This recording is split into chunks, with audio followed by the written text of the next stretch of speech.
ఈ రోజు వరకు కూడా పూర్తి చేసుకోలేని దౌర్భాగ్య స్థితిలో ఉన్నారు. తమరు బొబ్బిలి పట్టణానికి మంజూరు చేసినటువంటి రోడ్ వైడనింగ్ నిధులు 4 సంవత్సరాల తర్వాత ఎలక్షన్కి ఎవరికో బ్యాకప్ వేసినట్లుగా రోడ్ వైడనింగ్ చేస్తే ఇవాళ ఆ రోడ్డు పూర్తిగా పాడైపోయినటువంటి పరిస్థితి.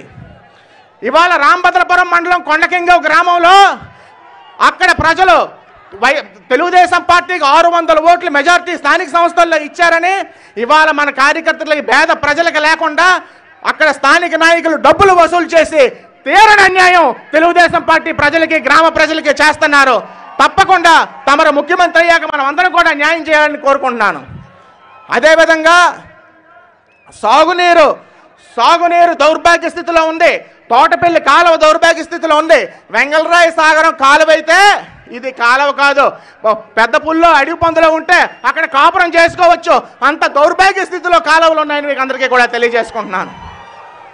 పేరుకే గ్రోత్ సెంటర్ 70% ఉద్యోగాలు ఇస్తామన్న పెద్ద మనిషి న్యాయబద్ధంగా సర్వస్వం కోల్పోయి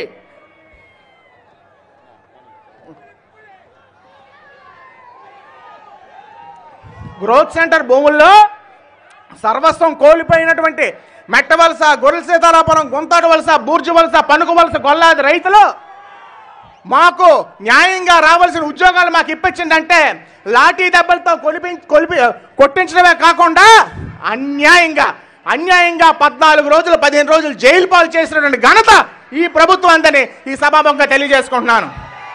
చిట్ట చివరిగా ఒకే ఒక్క ముక్క చెప్పి నేను నా ప్రసంగాన్ని ముగిస్తాను. మేము పార్టీలో చేరినప్పుడు మరి మమ్మల్ని ఇద్దరిని నా సోదరుడు సుజయ్ కృష్ణ గారు ఎవరైతే ఉన్నారో నా తండ్రి చనిపోయిన దగ్గర నుంచి కూడా నా తండ్రిగానే నేను తను భావించాను. అదేవిధంగా మీ ఇద్దరం కూడా ఈ రోజు వరకు కూడా మా పైన సాగిస్తున్నాం. తమరు అవ్వాల మమ్మల్ని ఇద్దరిని కూడా బ్రహ్మాండంగా చూసుకుంటామని మాట ఇచ్చారు.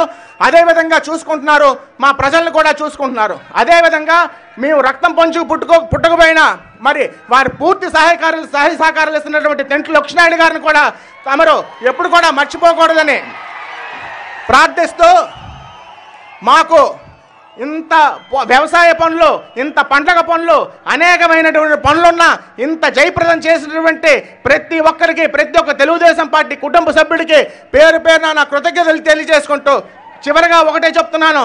కష్టకాలంలో రేపు ఇవాళ మీరు ముందు వరుసల్లో ఉన్నారు. రాజకీయ ఎలక్షన్స్ ఈక్వేషన్స్లోనే కొంతమంది ఒకరిద్దరు చేర్చుకోవచ్చు, చేర్చుకోకపోవచ్చు.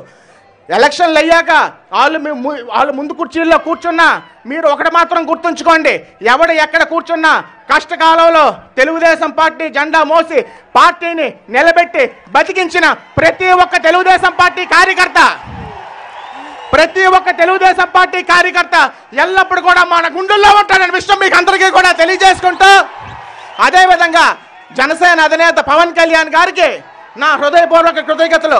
మా నాయకుడు కష్టకాలంలో మీరు వచ్చి సంఘీభావం తెలిపి మీరు ఏ విధంగా మాకు సపోర్ట్ చేశారో మీ నాయకులు శ్రేణులు